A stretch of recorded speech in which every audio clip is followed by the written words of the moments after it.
BBA, BCA, BCom computer కోర్సులో 100% placement లభించే ఏకైక డిగ్రీ కాలేజ్ కూకట్పల్లిలోని i3 డిగ్రీ కాలేజ్ 8367215215.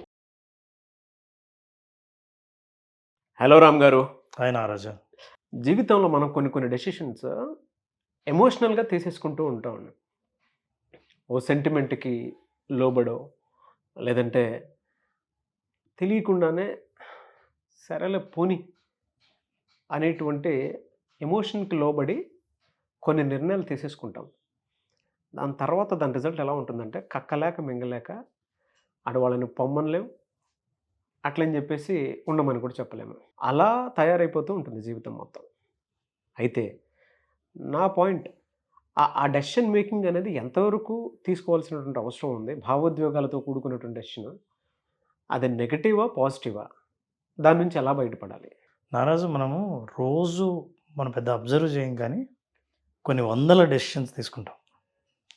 నువ్వు చేసే ప్రతి పని డెసిషనే.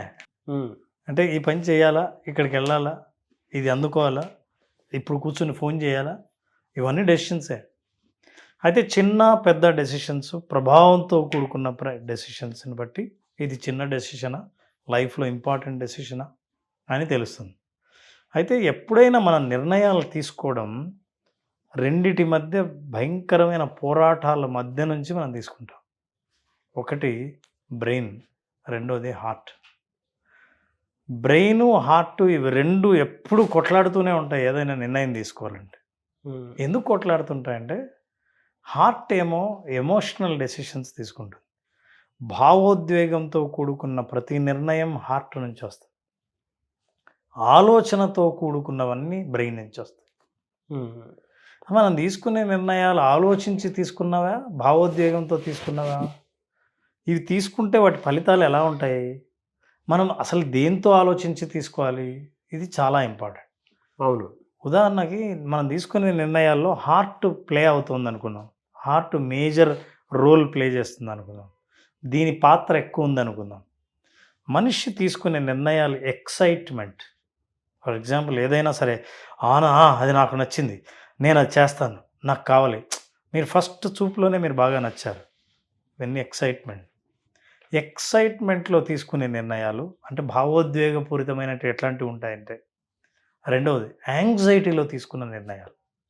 ఫర్ ఎగ్జాంపుల్ నువ్వు ఎగ్జామ్ రాయాలి, చాలా టఫ్గా ఉంటుంది, చాలా కష్టం, అయితే ఈ సీట్ రావాలంటే నువ్వు ఈ స్ట్రెస్కు నువ్వు భరించాల్సిందే అని అన్నప్పుడు ఈ యాంగ్జైటీ నుంచి తప్పించుకోవడం కోసం అయ్యో నాకు అసలు ఇదేం వద్దు అని తప్పించుకొని ఎగ్జామ్ రాయకపోవడమో, ఆ కోరిక వదులుకోవడమో మనుషులు చేస్తారు.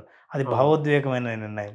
లేదా యాంగ్జైటీ వల్ల ఒకదాని నుంచి తప్పించుకోవడానికి ఇంకొక నిర్ణయం తీసుకోవడం కూడా చాలా తప్పైంది. నేను దీనికి భయపడి వచ్చానని. సో నిజంగా నేను ఇష్టపడి కాదు, నా యాంగ్జైటీ వల్ల నేను ఒక నిర్ణయం తీసుకున్నాను. మూడవది యాంగర్, కోపం వల్ల, కోపంతో తీసుకునే నిర్ణయాలు. చాలామంది మానవ సంబంధాల పట్ల తీసుకునే నిర్ణయాలు ఎట్లాంటి ఉంటాయంటే చాలా ఆవేశం, ఇంకా జీవితంలో వీడి మొహం చూడకూడదు, ఇట్లాంటి నిర్ణయాలు. లైఫ్లో మీ గడప దొక్కని చూడగలరు, అది నిర్ణయాలు. చివరిది లవ్, ప్రేమగా తీసుకునే నిర్ణయాలు, ప్రేమతో తీసుకున్న నిర్ణయాలు. నా జీవితాంతం నేను వదలకుండా ఉంటానో, లేదా ప్రేమించేటప్పుడు చెప్పే మాటలో అప్పుడు తీసుకున్న బలమైన నిర్ణయాలు, ఇట్లాంటివి ఏవైనా ఉండేటివన్నీ భావోద్వేగంతో కూరుకున్నవి. ఎక్సైట్మెంట్తో కానీ, ఫియర్తో, భయంతో కానీ, లేదా యాంగ్జైటీతో కానీ, తర్వాత లవ్తో కానీ ఉన్నవి భావోద్వేగమైనవి. అయితే భావోద్వేగాలు అనేటి నా రోజు ఏవి శాశ్వతం కాదు. అవి మూడుని బట్టి మానసిక స్థితి మారుతున్న కొద్దీ మన ఉద్వేగాలు మారుతాయి. కాబట్టి ఇవాళ నువ్వు ఏ వ్యక్తిని వ్యతిరేకించావో, ఏ వ్యక్తిని ప్రేమించావో దాన్ని కరెక్ట్గా రివర్స్ జరిగే ప్రమాదం ఉంది. ఈరోజు నేను ఎక్సైట్మెంట్కి గురై ఇటు చూస్తున్నా, ఆ కారు కలర్ నాకు భలే నచ్చింది, ఇవాళే బుక్ చేస్తాను. పోయి బుక్ చేసిన తర్వాత అప్పుడు నీకు అనిపిస్తుంది రియల్ బిల్ కట్టేటప్పుడు, దాన్ని డెలివరీ చేసుకోవడానికి మొత్తం అమౌంట్ కట్టాల్సి వచ్చినప్పుడు ఇది ఎంత పెయిన్ఫుల్గా ఉందో. అప్పుడు అనవసరంగా అనుకున్నాం కదా, నేను అప్పుడు ఏదో తొందరపడి తీసుకున్నాను నిర్ణయం అని. అట్లాగే డబ్బులు నిర్ణయం, పేకాట ఆడేవాడో, ఇన్వెస్ట్ చేసేవాడో, షేర్ మార్కెట్లో ఉన్నవాడో ఎక్సైట్మెంట్లో నిర్ణయాలు తీసుకుంటాడు. అవును. సో ఇట్లా నిర్ణయాల ప్రభావం అంతా ఆ ఎక్సైట్మెంట్ తర్వాత ఉండదు కాబట్టి అప్పుడు అనవసరంగా తీసుకున్నామన్న బాధ ఉంటుంది. రెండోది ఆలోచనాపూర్వకమైన నిర్ణయాలు. మొదటిది ఏంటంటే ఇంపల్సివ్గా తీసుకుంటారంటే ఉన్నట్టుండి అనుకున్నదే తడవు, ఆలస్యం లేకుండా నిర్ణయం తీసుకోవడం, నిర్ణయాన్ని ప్రకటించడం. నువ్వు నిర్ణయాన్ని ప్రకటించినప్పుడు ఎంత ప్రమాదం నారా? అవును. పబ్లిక్లో అందరికీ వినపడేటట్టు నువ్వు ప్రామిస్ చేసినట్లు ప్రకటించేస్తావు. ఇవన్నీ ఇంపల్సివ్. అయితే లాజికల్ లేదా కాగ్నిటివ్ డెసిషన్స్ అంటారు, ఆలోచనాపూర్వకమైన నిర్ణయాలు. అయితే ఈ నిర్ణయాలు ఎలాంటివంటే ఇందులో ఆప్షన్స్ ఏమున్నాయి, ఏ ఆప్షన్ అయితే కరెక్ట్, ఏది మనకు అనుగుణంగా ఉంటుంది, ఏది తీసుకుంటే భవిష్యత్తులో బాధపడకుండా ఉండగలం అని ఆలోచించి తీసుకునే నిర్ణయాలు. ఈ ఆలోచన అందుకే కొంతమంది తీసుకునే వాళ్ళు మెచ్యూర్డ్ డెసిషన్స్ అని ఎందుకంటారంటే వాళ్ళకి ఏది ఆలోచించాలో, ఏది వదిలేయాలో, ఏది పట్టుకోవాలో తెలుసు. ఉదాహరణకి అరే మనం అట్లా అనుకుంటాం కానీ దూరంగా చూస్తే కారు చాలా బాగానే ఉంటుంది, మెయింటెనెన్స్ ఎవరు చేస్తారు, అసలు కార్ పార్కింగ్ ప్లేస్ లేదు తెలుసా, తీసుకున్నాం అనుకోవాలి అంటే ప్రాక్టికల్గా ఆలోచించేవాళ్ళు. ఒకవేళ నువ్వు ఎమోషనల్గా తీసుకున్నావు అంటే అయిపోయిన తర్వాత దాన్ని అప్పు తీర్చడానికి నేను ఎంత ఇబ్బంది పడుతున్నాను అని ఆ ఫ్రస్ట్రేషన్ నువ్వు అందరి చుట్టూ చూపిస్తూ ఉంటావు. అవును. సో ఆలోచనపూరితమైన నిర్ణయాల్లో ప్రతిదీ ఆలోచించాలా, ఎమోషనల్ ఫీల్ కాకూడదా, ఏది కరెక్ట్ అన్న ఆలోచన వస్తే ఈ రెండింటిని బ్యాలెన్స్ చేయడం చాలా ముఖ్యం. నేను భవిష్యత్తులో వచ్చే ఫలితాలను ఈరోజు అంచనా వేయగలిగే సామర్థ్యం నాకుంటే ఆలోచనాపూర్వకమైన నిర్ణయాలలో అందులో మంచి ఫలితాలు ఉంటాయి. అలా కాకుండా ప్రస్తుతం నాకు వచ్చే ఇమ్మీడియట్గా కలిగే ఆనందాన్ని బేస్ చేసుకొని నేను నిర్ణయాలు తీసుకుంటే ఇదే ఎమోషన్, ఇదే ఆనందం మళ్ళీ ఉండనప్పుడు వెనక్కి వెళ్ళి అనవసరంగా ఆ నిర్ణయాలు తీసుకున్నానని అనిపిస్తుంది.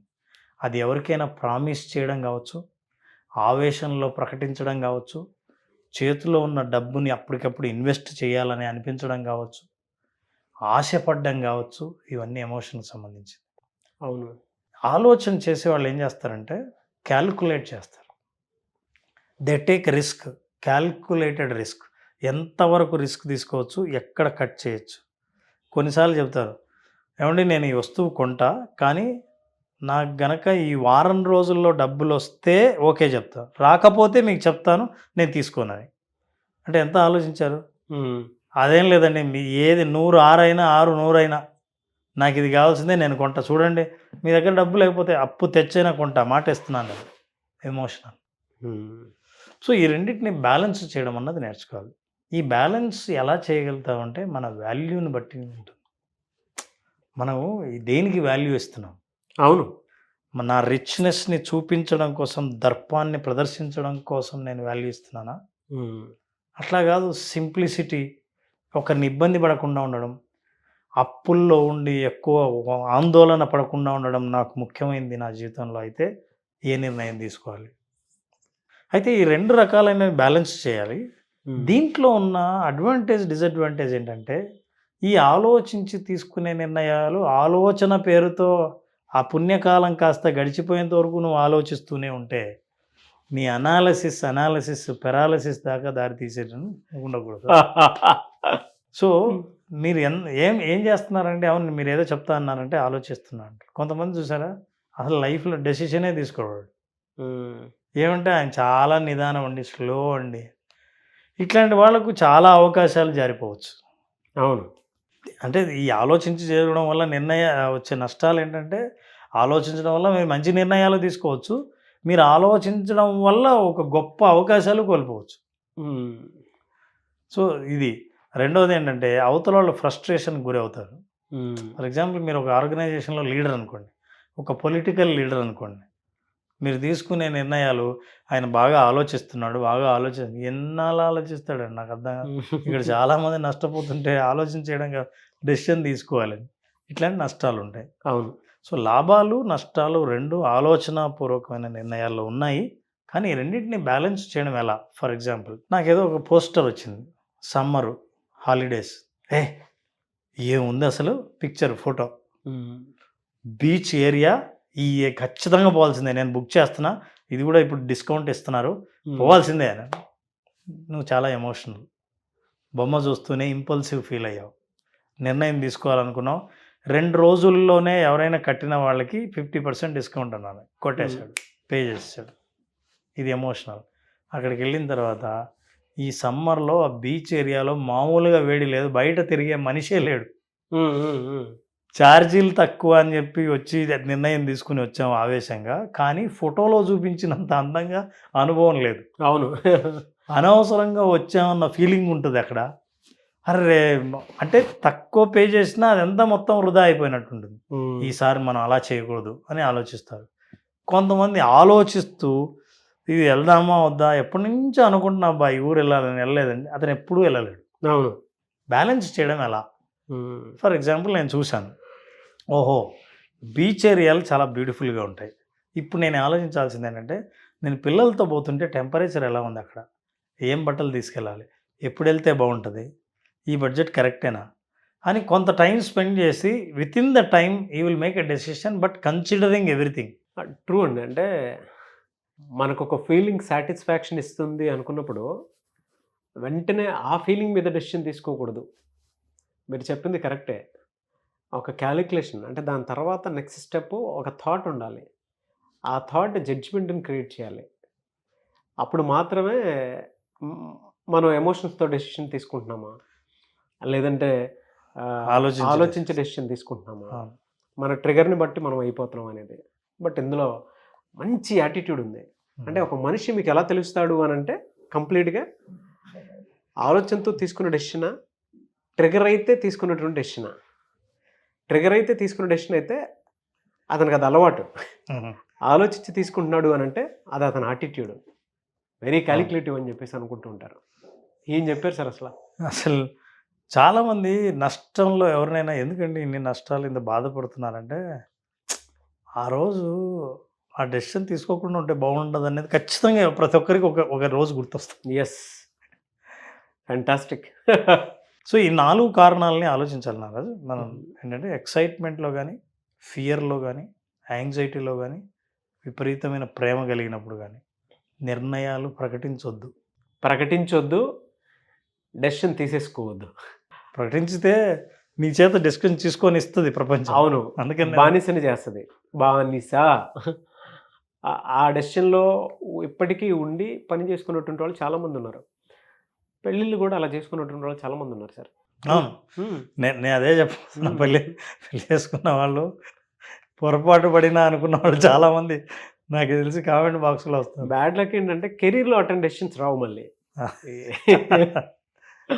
అంటే కెరీర్ సక్సెస్ కోసం అని చెప్పేసి దాని మీద పెట్టే ఆలోచన పెట్టుబడి ఉండదు. మరి ఆలోచన చేసే నిర్ణయం తీసుకోవాలంటే మీ దగ్గర ఇన్ఫర్మేషన్, డేటా, పాస్ట్ హిస్టరీ, తక్కువ టైంలోనే ఇవన్నీ కలెక్ట్ చేయొచ్చు. వీటిని ఆలోచించండి. తర్వాత ఈ నిర్ణయం తీసుకున్న తర్వాత ఎగ్జాక్ట్లీ 1 ఇయర్ తర్వాత ఈ నిర్ణయం కరెక్టే అని మీకు అనిపిస్తుందా, అయిపోయింది. ఈ 4 అంశాలు మీరు అబ్జర్వ్ చేసి you make a decision. Yes.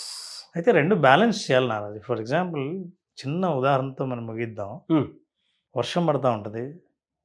వర్షం పడుతుంటే వెంటనే ఎవరో వంటల ప్రోగ్రాం పెడితే అక్కడ వేడి బజ్జీలు చేస్తుంటారు. నీకేమనిపిస్తుంది అంటే బజ్జీలు చేసుకుందామా అని అనిపిస్తుంది. మీరు అలా మాట్లాడుతుంటే నాకు నోరు అవుతుంది. అయితే మీకు ఆల్రెడీ అసిడిటీ ఉంటుంది. ఇప్పుడు ఏంటి, నాకు బజ్జీలు తినాలనిపిస్తుంది, తినొద్దా? అసిడిటీ ఉంది కాబట్టి మానేయాలా? అయితే ఇప్పుడు మీరు డెసిషన్ తీసుకోవాల్సి అంటే, నాకు ఏదో ఒకటి తినాలనిపిస్తుంది, వర్షం పడుతుంది, కానీ అసిడిటీ లేనిది ఏదైనా సెలెక్ట్ చేయాలి. వాడు చూపించాడు కాబట్టి అదే ఎందుకు తినాలి, అది ఇంపల్సివ్. కాబట్టి నేను ఏదైనా సరే ఈ వర్షానికి వేడివేడిగా ఏదైనా సరే అసిడిటీ లేనిది అని ఆ ఒక్క ఆలోచన ఇస్తే మీ నిర్ణయం మీరు ఎంజాయ్ చేస్తారు, ఇబ్బంది పడరు. Yes, that's how it. Thank you అన్న, thank you so much Ram గారు. Thank you. చాలామంది విజువలైజేషన్ క్లాస్ అడుగుతూ ఉన్నారు. మీ దగ్గర పర్సనల్ కోచింగ్ తీసుకుందాం అనుకున్నటువంటి వాళ్ళు ఉన్నారు, ప్రొఫెషనల్గా మారదాం అనుకున్నటువంటి వాళ్ళు ఉన్నారు, అండ్ పర్సనల్గా వాళ్ళ జీవితాల్లో ఏదైతే మానసిక సమస్యలు ఉన్నాయో దాని నుంచి బయటపడదాం అనుకున్నటువంటి వాళ్ళు చాలామంది ఉన్నారు. అండ్ విజువలైజేషన్ క్లాస్లో, బేసిక్ క్లాస్లో అటెండ్ అవ్వాలి అనుకున్నటువంటి వాళ్ళు కూడా ఉన్నారు. సో క్లాస్ ఎప్పుడు ఉండే అవకాశం ఉంటుంది? నారాజు మే 20వ తేదీన మే 20 బేసిక్ విజువలైజేషన్ క్లాస్ని మేము స్టార్ట్ చేస్తున్నాం. ఈ క్లాస్ అటెండ్ అయిన వాళ్ళు కేవలం నాలెడ్జ్ కాకుండా ఎక్స్పీరియన్స్ని గెయిన్ చేస్తారు. బా అసలు మార్గం ఏది కాదు, ఆ మార్గంలో వాళ్ళు ప్రయాణించి వస్తారు. అంటే ఆన్లైన్లో అటెండ్ అయినా సరే ఆ ప్రయాణ అనుభవం ఎట్లా ఉంటుందో మనం చాలామంది ఫీడ్బ్యాక్లో కూడా విన్నాం. అట్లాంటి అనుభవం ఎప్పుడో జీవితంలో ఒక్కొక్కసారి కలుగుతుంది. అట్లాంటి రేర్ అనుభవాన్ని ఏదైనా చూడాలని అనుకుంటే, నా జీవితంలో భవిష్యత్తులో ఎటువైపు ప్రయాణించాలని అనుకున్నానో ఆ ప్రయాణాన్ని ముందే చూడగలిగితే అట్లాంటి అవకాశం కలిగించేది ఒక్క విజువలైజేషన్ మాత్రమే. ఆర్ట్ ఆఫ్ విజువలైజేషన్ 5 రోజుల పాటు చేసే ప్రోగ్రామ్ని మే 20వ తేదీన స్టార్ట్ చేస్తాం. మే 20వ తేదీ ఆర్ట్ ఆఫ్ విజువలైజేషన్. మీకుండేటువంటి సమస్య ఏదైనా సరే, సో దాన్ని మీ బ్రెయిన్తోనే మీరు క్లియర్ చేసుకోవాలి అనుకునేటువంటి వాళ్ళు, సమస్య ఏదున్నా సరే దానికి ఒక సరైన అవగాహనతో క్లియర్ చేసుకుందాం అనుకునేటువంటి వాళ్ళు, స్క్రీన్ మీద మీకు కాంటాక్ట్ నెంబర్ కనిపిస్తుంది, దాన్ని మీరు కాల్ ఆర్ మెసేజ్ వాట్సాప్ చేసి వెంటనే మే 20వ తారీఖు విజువలైజేషన్ క్లాసెస్ జరుగుతున్నాయి, దానికి మీరు కాల్ ఆర్ మెసేజ్ వాట్సాప్ చేసి వెంటనే ఎన్రోల్ చేసుకోండి. ఒకవేళ కాంటాక్ట్ నెంబర్ కనెక్ట్ అవ్వట్లేదంటే మిస్టర్ నాగ్ అఫీషియల్ 1 అన్న ఇన్స్టాగ్రామ్ ఐడి ఉంది, దానికి మీరు పర్సనల్ మెసేజ్ పెట్టినా కూడా నేను రామ్ గారి టీంకి ఫార్వర్డ్ చేస్తాను. ఆ విధంగా సరే మీరు అప్రోచ్ అవ్వచ్చు. అండ్ ఈ వీడియో లైక్ చేయండి, షేర్ మాత్రం తప్పకుండా చేయండి. ఇలాంటి మరిన్ని వీడియోస్ కోసం మా ఛానల్ ఫాలో అవ్వండి. Thank you so much Ram గారు, and wish all the best. Thank you. Suman టీవీలో మీ పర్సనల్ అండ్ బిజినెస్ ప్రమోషన్స్ కోసం కింది నెంబర్కి కాంటాక్ట్ చేయండి.